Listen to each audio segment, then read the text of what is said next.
Okay, hi guys. I am back for another video of illuminating questions. So we pass by these structures all the time, and I don't feel like there's enough questions surrounding these things. What are they? Are they Wardencliffe towers that we've been told are just water towers? Because of the questions that I have. And if anyone out there in cyber world can actually answer the questions that I'm about to present to you, then hallelujah, because we need somebody to step up to the plate and tell us all about these things, whether they've been inside them or otherwise, where they're actually connected, because there's no pump stations to pump the water in a straight up manner. And I would think that that would take a lot of power, actually. I mean, there's no valves, no nothing. Anyway, let's get into this. So here we are. Now, this is the story that we get. How a water tower works. The height equals pressure.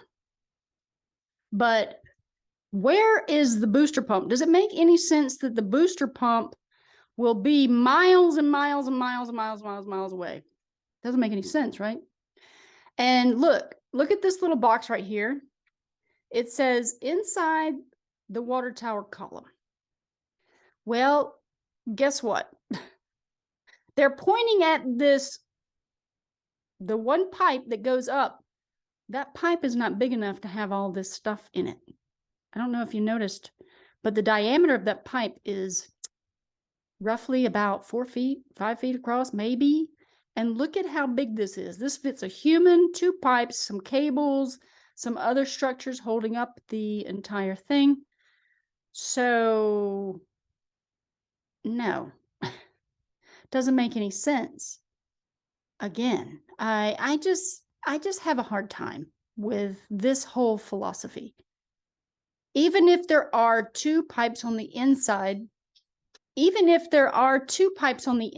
guess what? You hear no noise.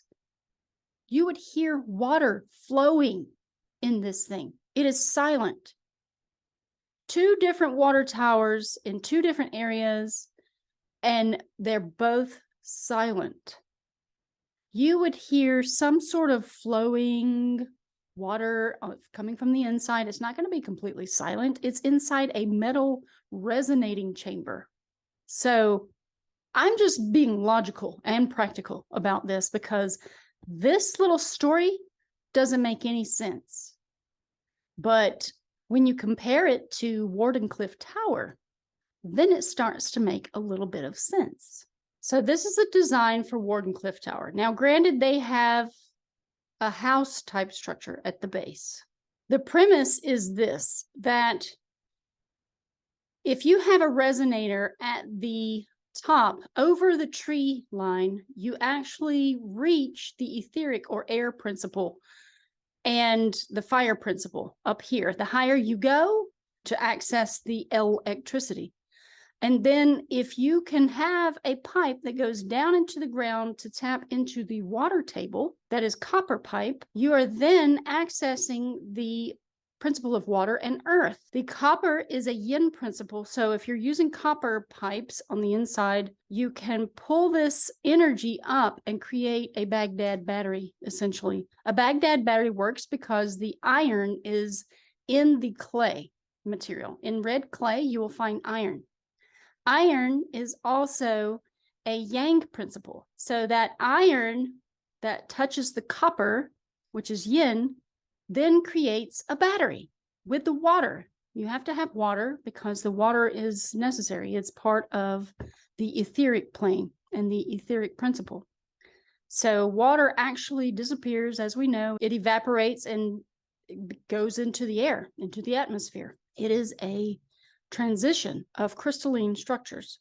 So I do believe that we need to work on truly knowing what these water towers are. I mean, they have a very similar shape. This Wardencliffe Tower, for example, is actually, it has the fire principle in the pyramid shape that it is set upon. And then all of the different angles of the infrastructure for the base of it. They are working with the radionic fields of energy through the designs.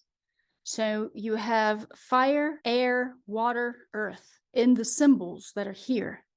That's what this world is. It's one big battery. So then you have the dome on top. It is an all-encompassing dome, but then you have spiraling, I guess it's copper. I'm not sure what it's actually physically made of, but the spiraling wires or cables that go across the top are actually reaching the etheric atmosphere and pulling the energy down. That's what it's doing. It's drawing it down and grounding into the earth so that it can then radiate with fields of energy outwards. And, maybe a water tower is just a water tower, but there's just strange things, anomalous things. There are no turn-off valves on those things. And that would be very necessary, I would think, especially if you have some sort of leak or, some sort of problem.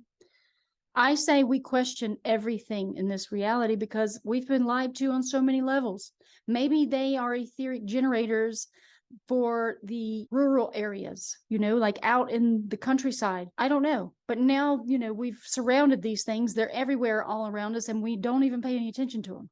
But yet you never see anyone servicing them or going to work on them, or the water authority going there. And there's not the water authority sign on the gate, which you would think it would say water authority, call the water authority if there's complications with this machine. I'm telling you, there's something not right about what we're being told about them.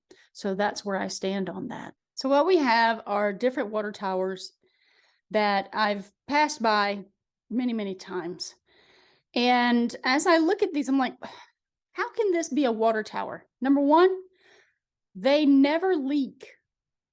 So what is this thing? What is their true purpose? Because I don't feel that these things are what we've been told they are because of certain questions that I have. The main questions: where's the cutoff valve? Where's the shutoff valve? The big round thing that looks like a wheel. Where are the wheels on these things? Number two, if this were water that would come in and out, why is there only one pipe going up through the middle? Why is there not an inlet valve, an inlet, and an outlet, a way for water to flow in and to flow out? That's pretty practical, I would think. Number three, has anyone ever seen maintenance being done on these? Has anyone ever seen anyone going there to service them because they are A, rusting, or B, leaking? Anybody? I have many questions, and I do believe that we should be very, very curious about our world because I don't feel like we are being told the proper things. Now, I stopped close by a couple of these things because they were very close to the road where I could actually go and examine them much closer. Of course, the fence is there to keep everybody from being too curious to go climb around it and try to get inside of it and, all that stuff. So I just stopped by the road and said, okay, let me just go over here and I'm going to film this to get other people questioning about these because I don't see the practicality of it being a water tower. There's no pump station to assist in pumping the water. And the shutoff valve, I would think, would be a huge thing. So, if it's a water tower, please, someone step up and tell me how this thing actually operates and if they've actually seen water coming from one of these. Because it can't sit there for years on end and not leak. I mean, we have pipes bust all the time. Listen, this thing is above ground and we do get freezing temperatures. Are these things in Alaska too? And if they are, how do they prevent them from busting? We need people to report. This is a citizens report operation that's going on right now. We need citizens to chime in and tell us more about this technology so that we can know it absolutely, what it is, what it actually does, and if there's ever any water involved with this thing. It doesn't matter what you're told. Have you ever seen water around one of these things? And it seems like there would be some sort of, test valve or something to where you could just test the water coming in and out of it. I don't know. I'm just really curious, and I don't see how that is practical. I really, really don't. So I could be wrong, but I am putting this out there for all the curious souls out there who are truly wanting to know things. What is this? What is it used for? Has it been shut down? Was this a Tesla tower? Is it free energy? Because these things do go above the treetops, which is where you harness and collect the energy, the free energy that is given off by Earth. That's where I have all of my questions. It's like, what is it? Please let us know. And I hope you like this video. Subscribe, like, and share if you haven't already.